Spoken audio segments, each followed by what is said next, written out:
A later autopsy of 86-year-old Thomas McCown ultimately ruled the cause of death as blunt trauma, and the manner of death was accidental. 61-year-old Mark McCown was officially charged with leaving the scene of... Bro, I want to slap this dude right now, bro. Like, look at him, bro.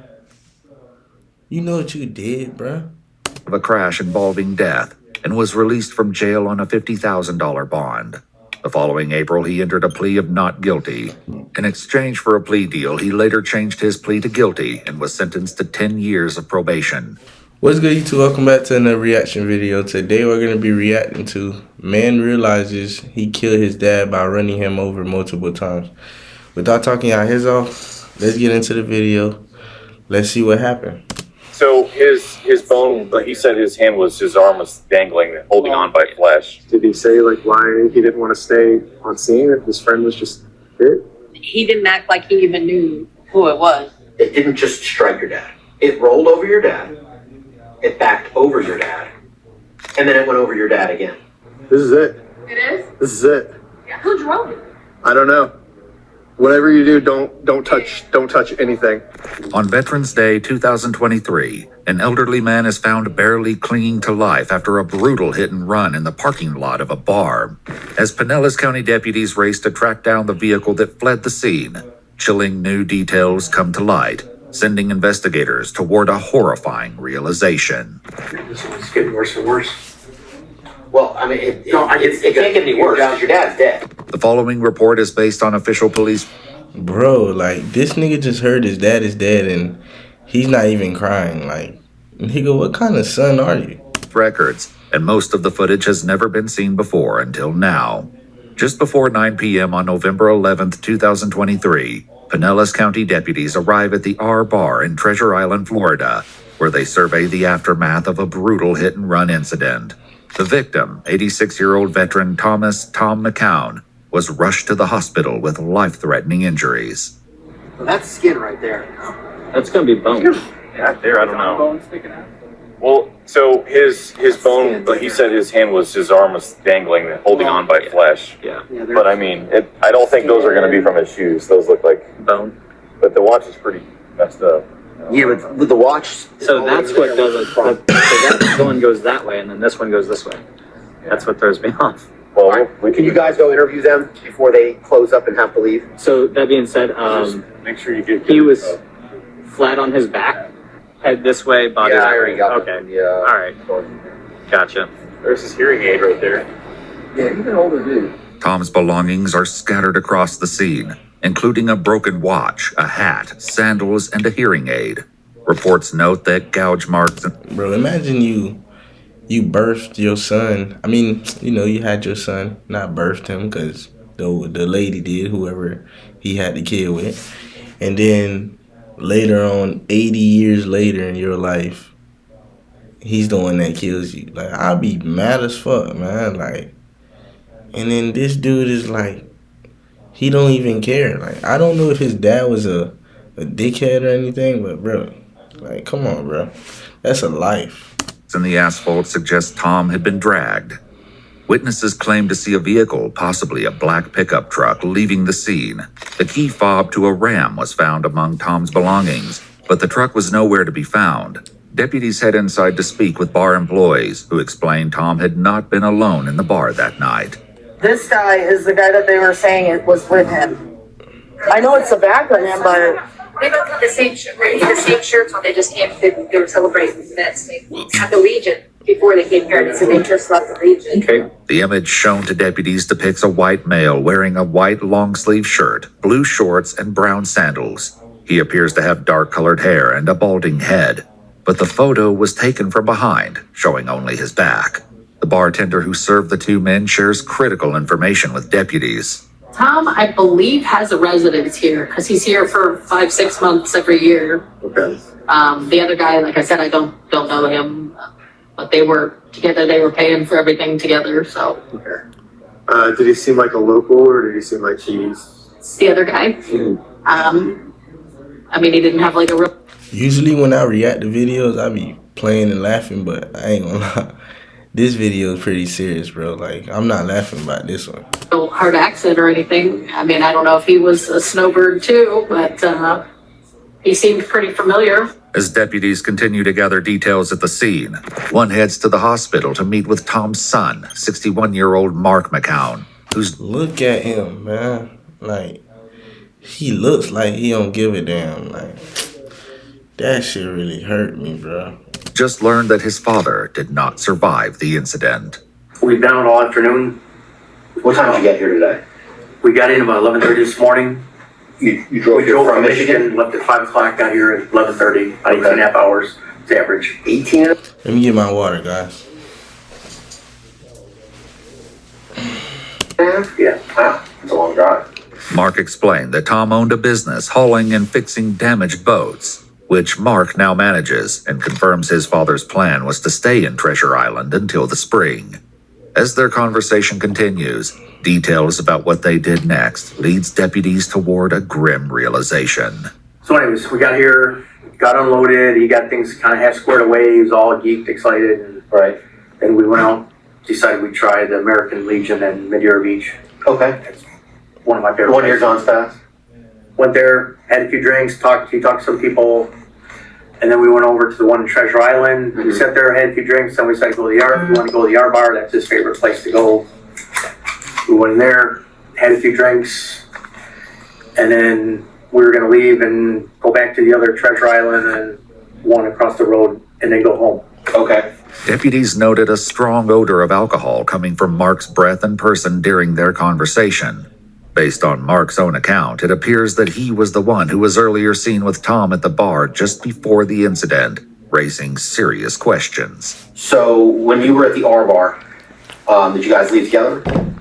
No, well, no, he got up, we kind of drank up, he said, all right, we're leaving, and he was gonna go across back to the Treasure Island, or the one across the street. Uh-huh. And I said, all right, the car was out here, so I said, all right, I'll meet you over there. Mark explains that when his father didn't show up, he attempted to call him, but got no answer. Did you call anybody else by any chance? Didn't show up. He attempted to call him, but got no answer. Did you call anybody I thought that was someplace I know. That looked like this beach I had went to, but I don't think that's what it is, though. else by any chance? About him? At all? No. Then one of my sisters called me and said they saw something on Facebook, and they got something about my dad. So, something about your dad on Facebook? Yeah. Did she send like a picture of it or anything? Yeah, a pedestrian accident. Okay. Why would you think that was your dad, though? Why would she think it was your dad? I don't know. I mean, that's kind of... Yeah, you're right. Mark continues explaining what happened after he left the bar without his father. I drove around over across the street, Right. waited, didn't see him. I walked in, didn't see him, so I started calling. Right. I wondered what. Then I started to come back, and then there was police, and someone said, hey, get out of here, there's a crime scene. Right. You didn't think anything of it? I didn't know, so I thought, okay, I left. I drove back to the condo, looking maybe he started going that way. Right. He didn't. What were you... Is this what you wore to the bar tonight? I had a white shirt on. I actually took it off because it was long sleeve, I was hot. Oh, It's okay. laying on the table at the condo. Right. If you want to take me back, you can welcome to see it. Right. In the truck, it's there. Okay. Key. So my sister called an Uber, said, here, I'm calling an Uber. Why did you call you Uber when you had the truck there? She said, why don't you take an Uber to the hospital? Okay. Mark provides the address of his father's residence at the Sunset Cove Why take an Uber when you got a car? You know what I'm saying? That's kind of weird. condominiums, where deputies locate Tom's black Ram pickup truck. This is it. It is? This is it. Yeah. Who drove it? I don't know. Whatever you do, don't touch anything. And what's this back here? It's gotta be the son. He's the only one who had access to it. Damn, look at that. That would make sense on why she You know didn't that he say. hit something else. And this is recent because Yeah, look there's at that. stuff all the way. Even the bumper. Yeah. Damn. And right here. A closer look at the truck revealed splatter on the driver's side tire and wheel consistent with blood and what appears to be human tissue hanging from the front axle. After learning of the gruesome discovery, the deputy confronts Mark. They went to the condo and they looked at the truck, and there's some concerning things underneath the truck, on the truck. Yeah? Yeah. Okay. You have any idea what I'm talking about? No. Not a clue? Not a clue. All right. So, Because yeah, as far as I know, I don't think he went through the truck at all from the R bar. no, well, I'm not talking about in the truck. I'm talking about underneath the truck. Yeah. So you know how your dad was killed, right? They said he was hit. Yeah, he was hit by a vehicle. And one of the witnesses that we have from the scene said it was a black truck. You don't know anything about that? It wasn't me. It Wasn't you? Okay. I'm sure. So your dad's truck has remains underneath it. Blood, skin, things of that nature. What? No. I know that you're telling me no, but I'm telling you that's what we found on the truck. Okay, and you went. Hell yeah, like nigga, I know you saying no, but that what we found, nigga. So what are you talking about? Told me that nobody else has access to that vehicle. Yeah.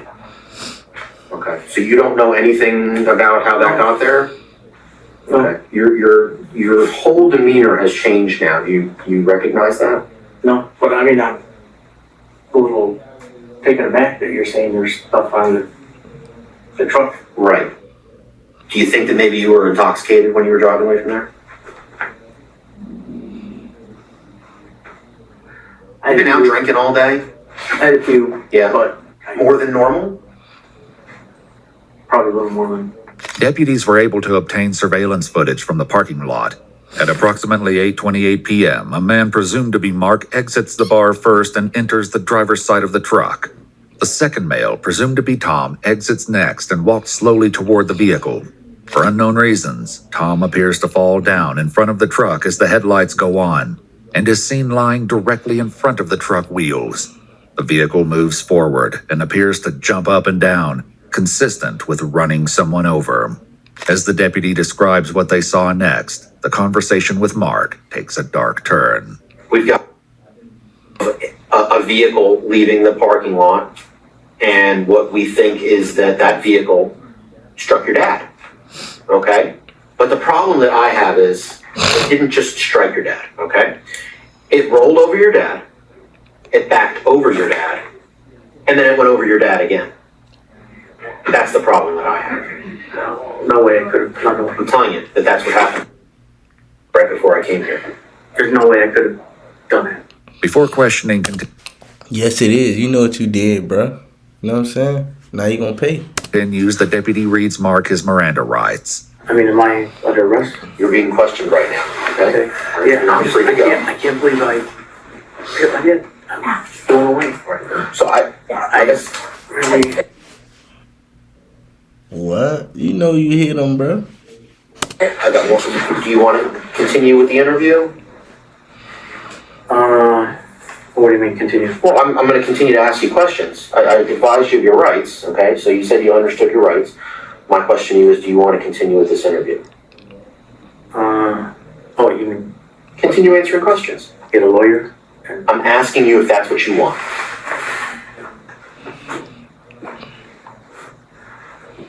I don't know.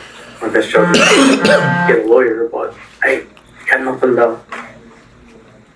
Oh, I can't advise you one way or another, I know, okay? I can't believe that I killed my dad. It's like a bad nightmare. Yeah.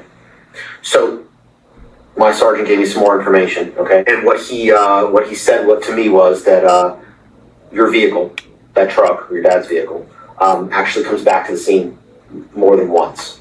Earlier in the investigation, 2 witnesses reported that the man with Tom, now presumed to be Mark, returned to the scene multiple times on foot after the incident.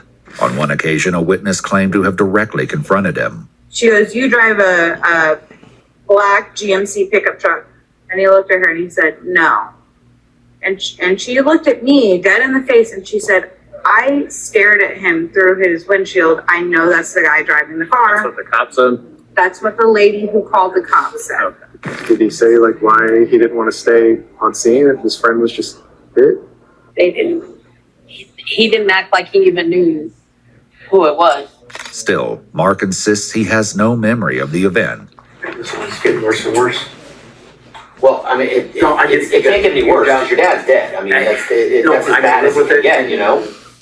Your face. Yeah, and they're telling you your dad's dead, and you're not even acting like you care. Like, what?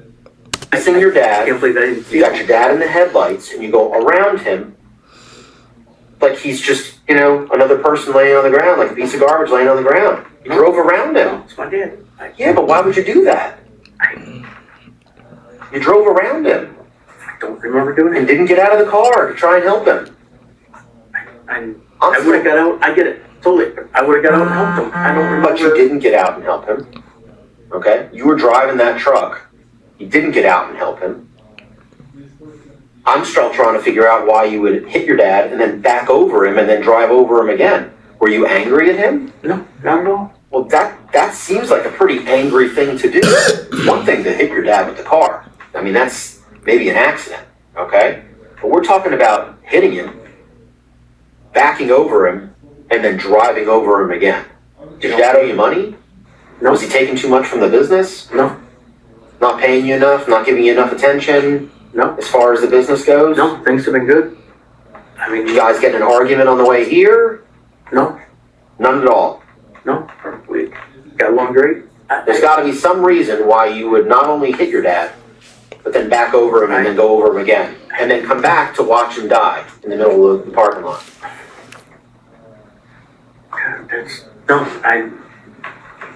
I'm shocked. I don't remember doing it. With Mark still struggling with his memory, the deputy considers a new approach. Do you want to see it, sir? No, but yes.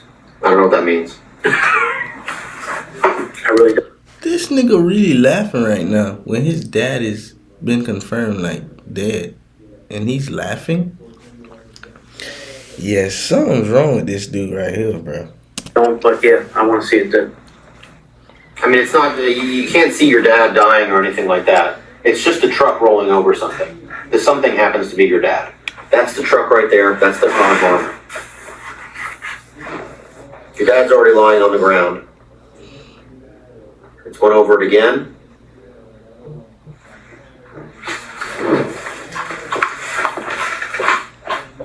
That's him? That's you backing, somebody backing over your dad. See how the truck jumped a little bit? I do not remember. Bro, I want to just slap this dude right now. Like, look at him, bro. Like, he know what he did, and he's still like, wait, is that what really happened? Like, nigga, we know you did that. What a slap dude, bro. Remember that at all. I don't remember driving around with it. I would have stopped and tried to help him. I get it. I know where you're coming from and I understand. I don't know. I do have one question. Yes, ma'am. Dude, this might sound like a random question, just humor me. Do you know what your resting heart rate is normally? The reason I ask is your watch, as soon as we started talking about all this, your heart rate jumped up about 20 to 30 beats per minute. I'm shocked. I'm You look like blown you're away. 141 right now. That's pretty high. That's about where he's been. That's where I was last. 42. Yeah. I was at Dr. last week and I was 142 over. And that's That's just your blood that's pressure. your heart rate. That's your so blood pressure. This is Right. pressure. You jumped up to 169 I won't as I was watching the watch because it just piqued my curiosity. Yeah, no, but I'm shocked. I'm blown away that I did it. I can't believe I did it. I truly can't. Having heard enough, the deputies placed Yeah, time to go in, dude. Like, we don't want to hear none of that shit no more. him under arrest and inform him that they will be conducting a forced blood draw to determine his blood alcohol content. As part of the investigation, the truck's sensors were tested. While lying flat on the ground, the sensors remained inactive, but when movement was detected, a loud tone signaled an obstruction. The rear camera was also deemed to be fully functional. Inside the truck, investigators found CBD gummies with a few missing from the container, as well as something else of interest tucked in the rear passenger seat pocket. I got a bottle of liquor. On what? I got a little, 50 milliliter bottle of liquor. A little shooter? No, a little bigger than that, like a brown bag. Is it full right there? Or that? Nope, it's like half. Mark's blood alcohol level tested at .039. though his blood wasn't drawn until after his arrest, approximately 5 hours after the initial incident occurred. Investigators ultimately concluded that Mark left the scene of the crash, and impairment was a factor. However, it remains unclear whether he intentionally struck his father with the truck. A later autopsy of 86-year-old Thomas McCown ultimately ruled the cause of death as blunt trauma, and the manner of death was accidental. 61-year-old Mark McCown was officially charged with leaving the scene of... Bro, I want to slap this dude right now, bro. Like, look at him, bro. You know what you did, bro? ...of a crash involving death, and was released from jail on a $50,000 bond. The following April, he entered a plea of not guilty. In exchange for a plea deal, he later changed his plea to guilty and was sentenced to 10 years of probation. He was also ordered to undergo a substance abuse evaluation, and his driver's license was revoked for a period. Oh my God. So you mean to tell me he killed his dad and you guys gave him 10 years of probation? Oh yeah. You know what? I don't got nothing to say. I guess because he's white. That's the only thing I can think of. Because if it was a black dude, they would have nailed him, man. They would have nailed him to the cross. Like, bro, he literally killed somebody and y'all give him 10 years of probation? Like, what is that going to do? But I ain't going to lie, bro. I'm getting mad just watching this video. So I'm going to just end it right here. But if you like this video, I want you to like, comment, share, and subscribe. Stay tuned for more bangers. Let's go.